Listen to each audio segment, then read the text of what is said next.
Dans cette vidéo, nous allons explorer le processus de fabrication de plus de 300 kg de jambon cuit quotidiennement dans cette usine. Vous apprendrez, étape par étape, le processus de fabrication depuis l'arrivée des matières premières jusqu'à l'emballage et l'envoi à la distribution.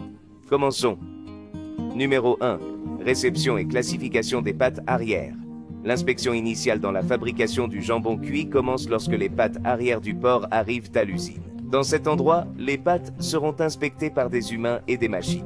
À ce stade, des inspecteurs visuels et techniques examinent chaque pâte centimètre par centimètre. On recherche des signes de détérioration tels que des ecchymoses, des décolorations ou des textures anormales qui pourraient affecter la qualité du jambon. Pour compléter mon inspection, des systèmes automatiques de détection sont mis en œuvre. Cela inclut des scanners et des caméras infrarouges capables d'identifier des imperfections invisibles à l'œil humain comme si la viande était avariée à l'intérieur. Ces appareils mesurent aussi la température de la viande pour vérifier que la chaîne du froid a été maintenue pendant le transport et le stockage. C'est très important pour prévenir le développement des bactéries. Une fois l'inspection initiale terminée, les pâtes arrière sont classées pour l'étape suivante.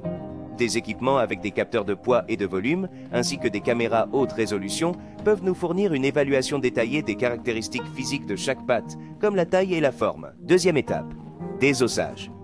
Dans l'usine, le processus de désossage des pâtes arrière du porc est effectué avec des systèmes robotisés de dernière génération. Ce sont des équipements dotés de capteurs et de caméras haute définition. Ces robots effectuent des coupes précises, guidées par des algorithmes qui leur permettent de localiser exactement les os. Parallèlement, l'élimination de la graisse et de la peau est réalisée, une étape cruciale pour définir le profil de saveur et la texture du jambon. Cela se fait pour que le jambon n'ait pas un goût trop gras, c'est pourquoi on s'assure que la majorité de la viande soit maigre.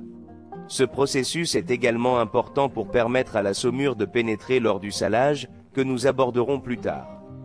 Numéro 3. Salage. Le salage du jambon est un processus de conservation et d'assaisonnement utilisé depuis des siècles pour améliorer la durabilité, la saveur et la texture de la viande de porc, surtout les pâtes arrière, qui sont celles qui sont typiquement utilisées pour faire du jambon. Cette solution appelée saumure est composée d'ingrédients traditionnellement utilisés, comme le sel et le sucre, complétés par des additifs modernes tels que les nitrates, qui sont essentiels pour maintenir la couleur rose caractéristique du jambon et améliorer sa sécurité alimentaire. On peut incorporer à ces ingrédients des épices, des hydrocolloïdes pour optimiser la texture, ainsi que des antioxydants pour prolonger la fraîcheur du produit. L'injection de saumure dans le jambon fait appel à une technologie d'injection sophistiquée, qui consiste en plusieurs aiguilles qui assurent une distribution uniforme de la saumure à travers le tissu musculaire. Ces équipements modernes sont capables d'ajuster automatiquement la pression et le volume d'injection selon la densité et la taille des morceaux de viande. Étape 4. Massage et maturation. Dans la production du jambon cuit, l'étape de massage joue un rôle important dans l'amélioration de la qualité du produit final. Les tambours de massage, qui sont de grands cylindres conçus pour tourner avec les morceaux de jambon à l'intérieur, sont au cœur de ce processus. Le processus de massage implique que les morceaux de viande se frottent les uns contre les autres à l'intérieur du tambour, ce qui aide à répartir uniformément la saumure dans le tissu musculaire. Ce mouvement non seulement répartit la saumure, mais casse également les fibres musculaires, rendant le jambon plus tendre et facile à manipuler. En outre, le massage aide à extraire les protéines solubles de la viande, crucial pour une bonne émulsion et la rétention d'eau pendant la cuisson, ce qui donne un produit final plus juteux et de meilleure texture. Une fois le massage terminé, le jambon est déplacé vers des chambres de maturation contrôlées. Ces chambres maintiennent une température spécifique, généralement entre 2 et 4 degrés Celsius et une humidité relative de 80 à 85%, ce qui crée des conditions idéales pour une absorption uniforme de la saumure. Numéro 5. Emballage et cuisson.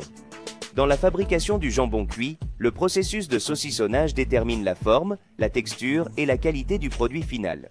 Ce processus commence par l'utilisation de filets en coton dans lesquels le jambon est enveloppé avant la cuisson. Ces filets jouent un rôle crucial car ils gardent la viande compacte et garantissent qu'elle conserve sa forme durant la cuisson. Mais ils aident aussi à obtenir une texture homogène sur la surface du jambon.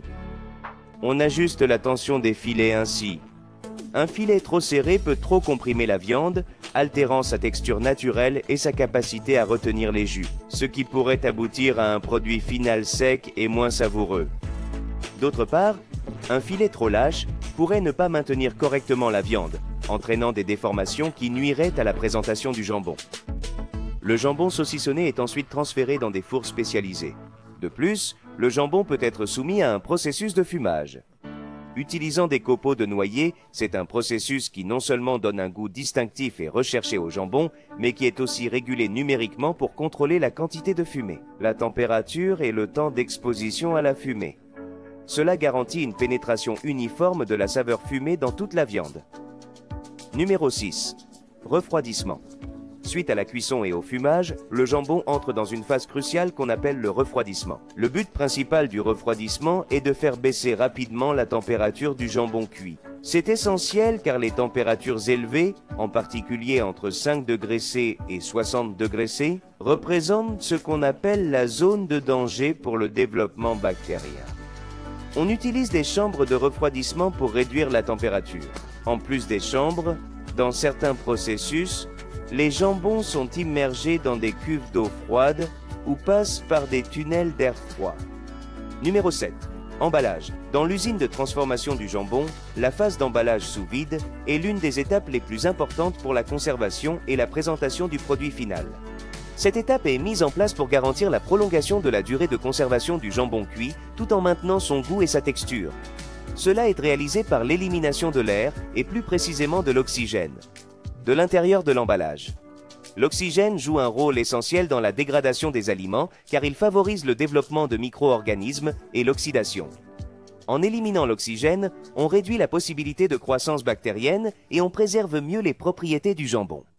Lors de l'emballage sous vide, le jambon est placé dans un sac en plastique spécial conçu pour être en contact avec des aliments et qui est très résistant. Ce sac est ensuite introduit dans une machine d'emballage sous vide qui est programmée pour extraire tout l'air de l'intérieur.